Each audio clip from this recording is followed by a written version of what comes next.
Hello बच्चों, तो चलिए इस प्रश्न को पढ़ते हैं। यदि R1, R2, R3 त्रिभुज ABC के वृत्तों की त्रिज्याएं इस प्रकार हैं कि R1, R2, R3 हरात्मक श्रेणी में है, यदि त्रिभुज का क्षेत्रफल 24 सेंटीमीटर स्क्वायर तथा परिमाप 24 सेंटीमीटर है, तब त्रिभुज की सबसे बड़ी भुजाएं। तो यहाँ पर देखो, हमें चारों विकल्पों में से सही विकल्प बताना है क्या होगा।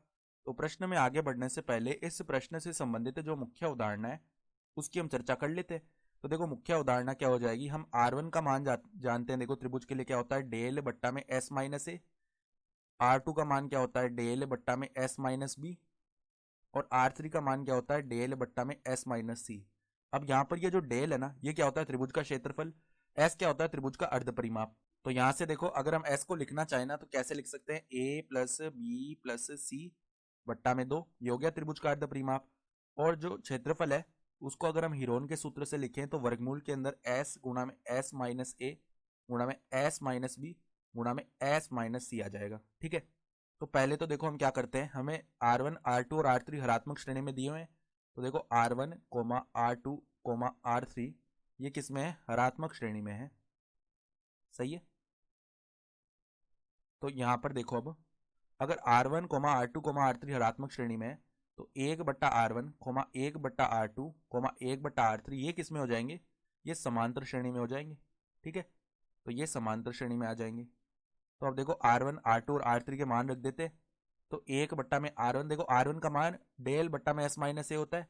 तो 1/R1 का मान S माइनस ए बट्टा डेल, कोमा में यहाँ पे S माइनस बी बट्टा में डेल, कोमा में S माइनस सी बट्टा डेल, ये किस में है, समांतर श्रेणी में है ना। तो समांतर श्रेणी में है ये। तो देखो, यहाँ पे हम संपूर्ण पदों में डेल से गुणा कर देंगे, तो यहाँ पे डेल हट जाएगा नीचे से, यानी S minus A comma S minus B comma S minus C, ये भी किस में आ जाएंगे, समांतर श्रेणी में। सही है। अब देखो, सब में से हम S घटा देंगे, तो minus A comma minus B comma minus C, ये किस में आ जाएंगे, समांतर श्रेणी में है। तो अब देखो, -1 से गुणा करेंगे सारे पदों में, तो A comma B comma C ये किस में है, समांतर श्रेणी में है। ये तो त्रिभुज की तीनों भुजाएं हैं। तो अगर ए बी सी समांतर श्रेणी में होता है, तो 2b का मान a प्लस सी के बराबर आता है। इसको समीकरण 1 बोल दो। सही है। अब हमें देखो क्या बताया हुआ है कि त्रिभुज का परिमाप 24 सेंटीमीटर है। परिमाप यानी कि तीनों भुजाओं का जो योग है वो कितना है, 24 सेंटीमीटर है।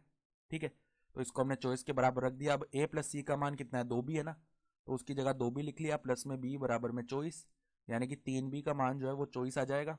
यानी कि जो भुजा b है वो हमारी कितनी आ जाएगी, 24/3, यानी कि 8 सेंटीमीटर आ गई। ठीक है, 8 सेंटीमीटर आ चुकी है। अब देखो, परिमाप 24 सेंटीमीटर है, तो अर्ध परिमाप यानी कि S का मान क्या आ जाएगा, 24/2, यानी कि 12 सेंटीमीटर आ गया। ठीक है, तो अब देखो, त्रिभुज का क्षेत्रफल हमें कितना दिया हुआ है, क्षेत्रफल 24 सेंटीमीटर स्क्वायर है, यानी डेल का मान भी कितना है, 24 सेंटीमीटर स्क्वायर।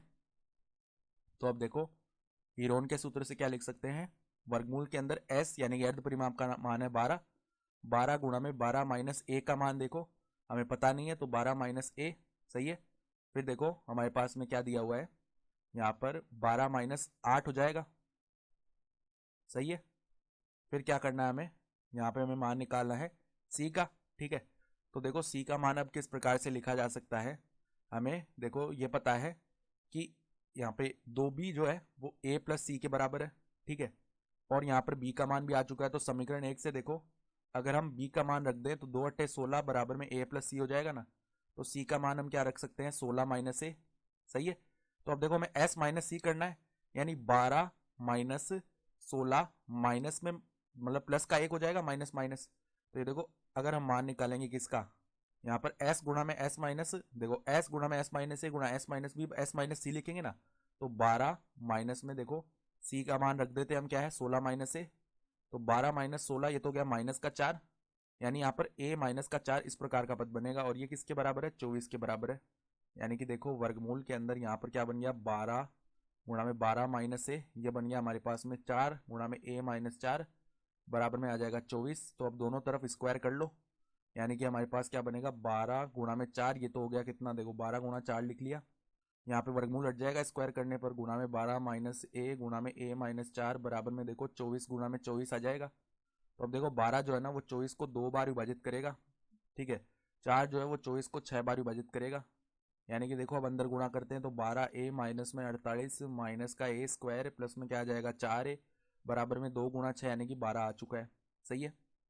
तो अब देखो सभी पदों को उस तरफ लेके जाते हैं, तो ए स्क्वायर यहाँ पे 12a प्लस 4a 16 है, यानी माइनस का 16a बनेगा। ठीक है, फिर 12 प्लस में 48 हो गया कितना, ये हमारे पास 60 आ जाएगा, बराबर में 0।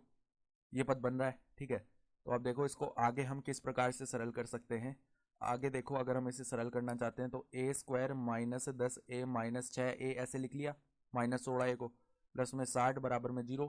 तो अगर यहाँ से हमने a उबनिष्ठ निकाला तो a माइनस 10 बचेगा, फिर अंदर से माइनस 6 उबनिष्ठ निकाला तो अंदर क्या बच जाएगा, a माइनस 10 बराबर में 0। तो अगर a माइनस 10 अगर अब उबनिष्ठ निकालें तो अब अंदर a माइनस 6 बचेगा बराबर में 0। तो a के दो मान आ जाएंगे, a बराबर 10 और a बराबर में 6। तो जब a बराबर 10 होगा तो यहाँ से c का मान क्या आएगा, 16 माइनस a, यानी कि देखो c के मान क्या क्या बनेंगे। c के मान देखो 16 माइनस 10 कितना होता है, 6, और 16 माइनस 6 कितना हो जाएगा, 10। तो जो सबसे बड़ी भुजा में पूछी गई है वो तो 10 सेंटीमीटर आ जाएगी, यानी कि विकल्प ए जो है ना वो हमारा सही विकल्प आ रहा है। तो आशा करता हूँ कि आपको ये प्रश्न समझ में आया होगा। धन्यवाद।